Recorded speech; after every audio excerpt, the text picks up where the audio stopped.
Hello, this is Richard Haight here to address a reply that I received from Agni. I don't know if I'm pronouncing it correctly, but she was or he was suffering from uh, being stuck in meaninglessness. And I made a video.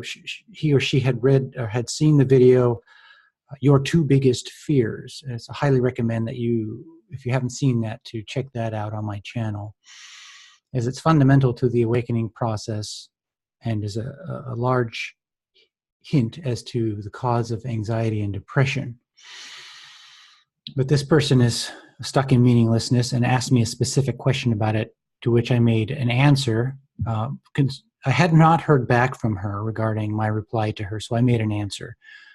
Sometimes when people are depressed, they can get at such low states where they just don't feel motivation to do anything, even to reply to an answer that you gave them. So I suspect that she was in that state. So I made a video to address her question in hopes that that would help motivate her a little bit to step out of that shell of meaninglessness and communicate. So anybody who's been in a deep state of depression will understand what I mean. It's very difficult to feel motivated to do anything. So self-help becomes quite difficult if you are unwilling to do anything. So anyway, this is a response to a question she just asked me. She just responded to me, so which is a real blessing. Thank you for taking the time. I know it wasn't necessarily easy to do so. She says, hello, thank you for the video. It was helpful. As you correctly noticed, my motivation to act is really low right now. I guess that's why I was postponing my reply. I feel that I'm not ready to do public mentoring sessions or to talk live with someone about this. Just the thought about this results in blocking from life even more. So this feeling of block from experience. I tried the appreciation meditation and it worked before, but now it feels like something is blocked inside. Feels like large black stone or shield in my chest, and I can't overcome it. Those who have been extremely depressed understand this feeling. I meditate usually 30 minutes every morning, and for some time, I've noticed that even if I don't have any thoughts, it feels like I'm blocking something and just sitting in dull, gray, empty space. I'm trying to engage all of my senses and be in the moment, but it feels somehow false or fake. Sorry. She says that in my video, I mentioned that there may be some ideology or idea that I need to transcend. I might be stuck on an idea of how life should have worked out. I'm not able to let this fully go and accept how life is. Thanks again for your advice, concern, and help. Anyway, so she appreciates the chance to explore and the suggestions of how to change her current situation. So that's great. Wonderful that she's kind of moving forward in a way. That hint that she said there, that I might be stuck on an idea of how life should have worked out, feels right. And so because life hasn't worked out according to an expectation, there's at some point, this often occurs, but not for everybody, when we reach a certain age, usually midlife or so, it's just like overwhelmed with the realization that we've gone through half of our life. This is really unconscious. We've gone through half of our life living somehow falsely, or living in a situation that just does not live up to our expectations at all. And then there's just the projection of the rest of our life with the idea that we're going to continue in that way becomes overwhelming, and it puts us in a deep state of depression. And so I wanted to tie this in with another person who had a question about depression as well. And the question, it's a very long email. I won't read the entire thing, but she asks me if depression has any meaning. And so now this is very, very difficult. because the sense of depression is meaninglessness. It is the assumption, there is a certain assumption. It's a kind of personality, actually, if you pay attention to it. And you'll notice this. You'll notice that you're going to tend to surround yourself with depressing things. You might find that you kind of compulsively, or you have the urge to play depressing music. You may find that there's a lot of depressing negative thought, like, this is meaningless, and what's the point? And that won't help. That's useless. You'll have these thoughts that are coming into the mind. These are big hints. In a way, it's a kind of, we could look at it as if it was a personality or entity that has taken over. I'm not saying that it actually is that, but that is the effect. It is actually the effect of it. We may be so overwhelmed, it may feel physically like our body is moving through mud. There's a heaviness that is constricting our breathing. Agni talked about a feeling of blackness and the heaviness on her chest. The Nadine has asked about if there's meaning in it. Understand that meaning, there's several different perspectives on meaning. There is what I would describe as unconditioned meaning, and that is when one is actually fully engaged in life, everything has a kind of inspiration to it. It's not meaning in a logical sense, yet it feels meaningful. It feels valuable, important. That's a beautiful place to be. That's kind of a result of what I would describe as a frequency of consciousness, or a shift in the brain from the left hemisphere's sense of self perspective to the right hemisphere's global perspective, a sense of connectedness to one, a kind of oneness feeling. This is everything that I'm teaching really is a biological process. And it's all found in your brain. And when you're stuck in this kind of meaninglessness, it's actually extraordinarily, people will say, well, I'm not thinking anything. I have no thoughts. I just feel, I may have no thoughts, but the silence is dead and flat. And so my instructor and I in Japan, we did a lot of meditation. And there are certain way of meditating that can easily lead to a flat feeling. Or if we're depressed, keep us in a flat feeling. And this sort of depression doesn't create an integrated body, and it doesn't change the feeling whatsoever. And there's no insight as a result of it. Very, very rarely, I can't recall having any insight from it. Certainly wasn't a way that I enjoyed practicing. But there's a subtle shift in it that turns that process into, brings it into the right hemisphere in a positive way. The important point to first ask is,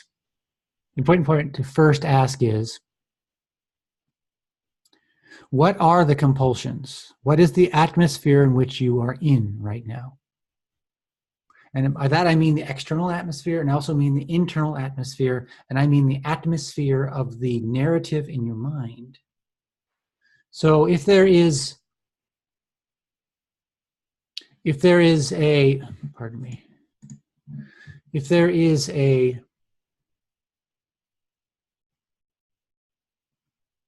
if we pay attention, we will notice we don't feel like going out and interacting with anybody. But if our friend comes over and picks us up and takes us out to dinner or whatever, we actually find that we feel better after they took us out. We may notice that. So we may actually have to call someone to take us and pull us out of our shell. The question is, we won't believe it's going to work. We won't believe it's going to work. That's the point. And so you tend not to call your friend to ask them to come over. So in that sense, it's very, very difficult once you get to this very, very low state to step out of that. And there's two things to recognize. First is, again, meaning is, there's two perspectives on meaning. One is that unconditioned full engagement in life, in which case There isn't fear, but there's full of love. And then the other one is the meaning that is logical. Like, it's related to very specific at this is meaningful and that's not, and I need to get a more meaningful job, and I don't, that sort of thing, that sort of approach. That's a logical, sort of contrived meaningfulness. The way to move forward, or the way to transcend the abyss, is to make everything meaningful, to find meaning within and bring it to the world in every activity.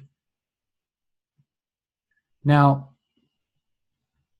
if you're at such a low space where even that you can't do that, there's another possibility. One is, do not feed this depression by tuning to it, or feeding it with like music that tunes to it, or surrounding yourself by people that are also that way, or watching TV shows that show how terrible, don't watch the news. Stay away from the news like the plague. It's all about how terrible things are. Even when certain things might be getting better, that's not what you hear. You hear only about, the few terrible things that may have happened.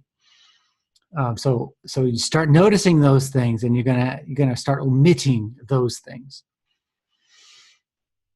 Second thing is, actually give yourself time to fully feel and relax deeply into the experience, and then notice there's a kind of malice there. That's the important thing.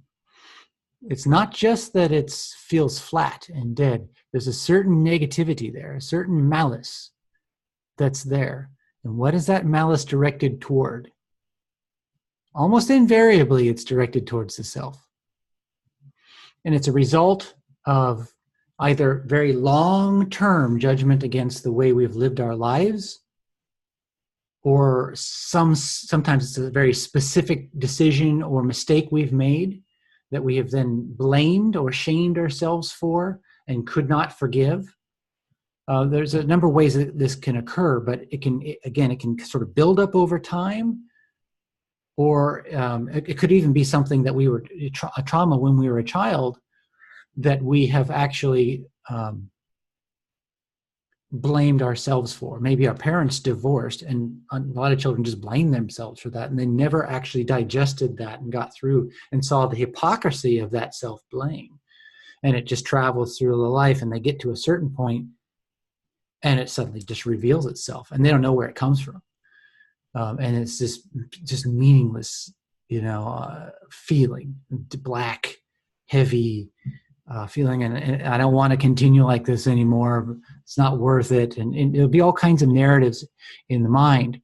Now, be mindful. I am not a psychiatrist or a psychologist. I'm just explaining the perspective.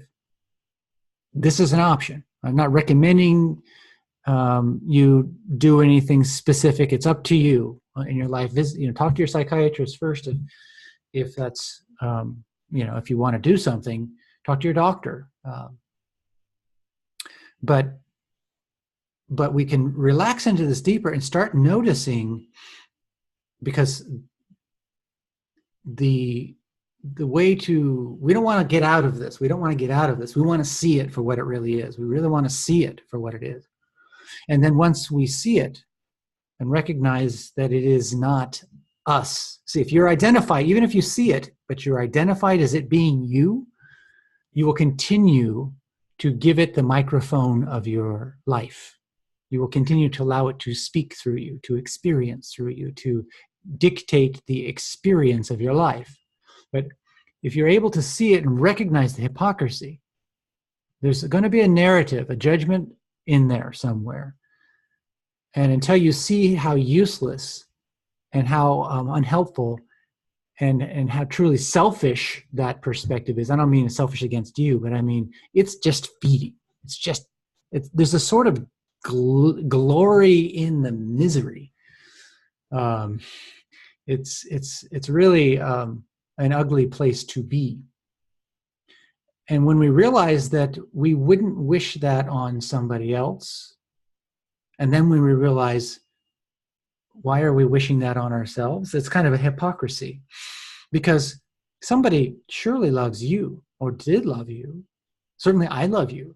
There are other people who love you and wouldn't want that on you. You wouldn't want that on others. So why are you taking something on yourself that you wouldn't wish on anybody else?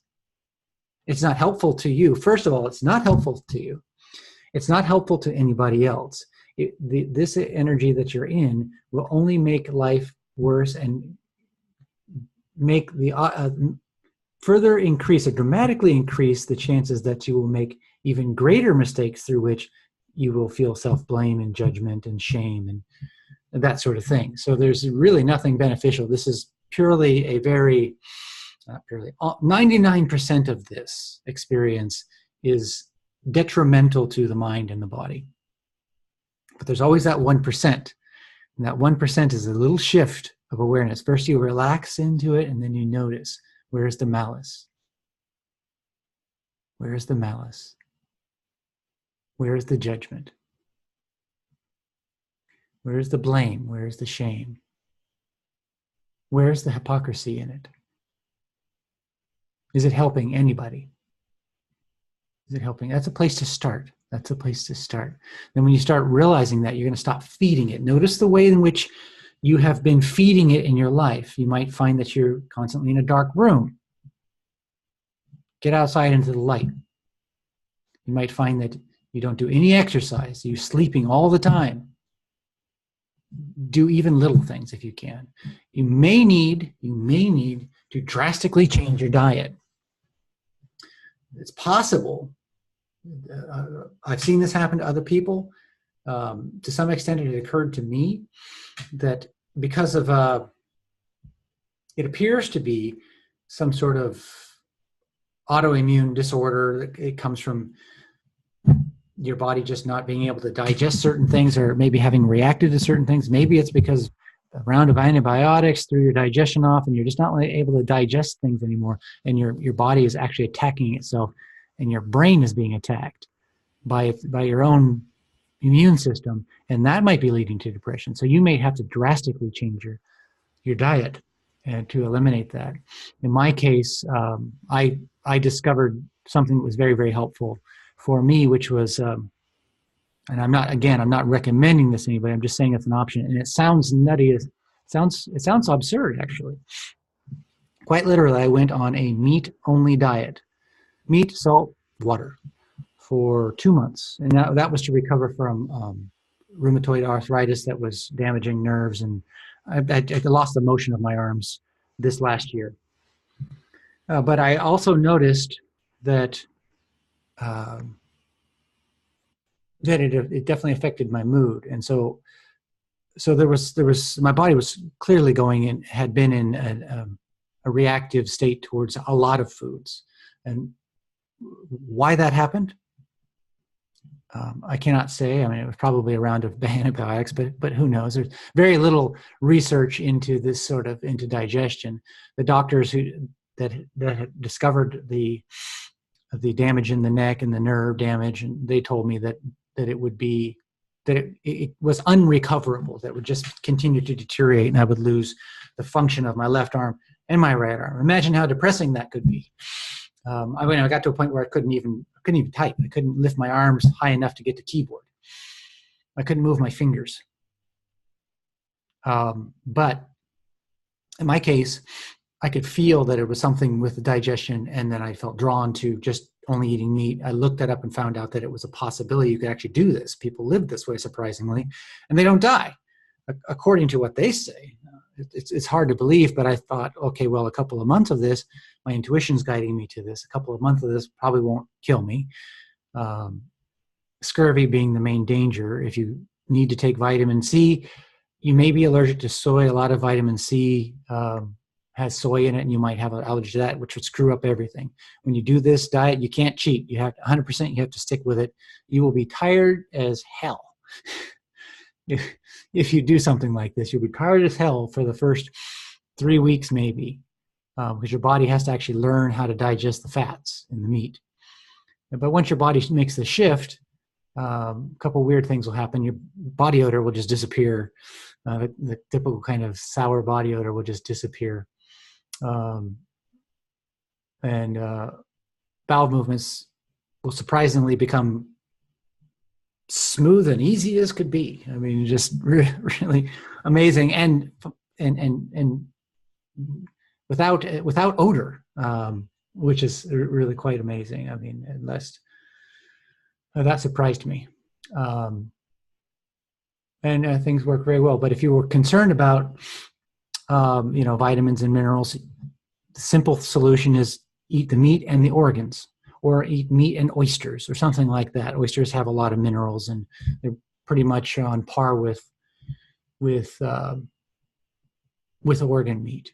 If you're concerned about vitamin C, I found that when I was on it, I didn't seem to need it at all. When I researched it, the people that have been on this diet, they also didn't need it at all. The only time I seemed to have needed it was I started eating carbohydrates. I needed a lot of vitamin C. I would get cramps. Once I started eating carbohydrates, I got cramps. Again, this is not a recommendation. I'm just sharing possibilities. Who knows what it is? It might be one thing in your diet. You could eliminate that one thing, but oftentimes the depression isn't just dietary. I mean, that could be the case, but I suspect, in my experience, it's often the digestion and emotional issues overlap. It's not one or the other that tend to overlap. So we want to ultimately address this from as many angles as possible. But if you were going to do the diet thing, it's something you probably want to research ahead of time.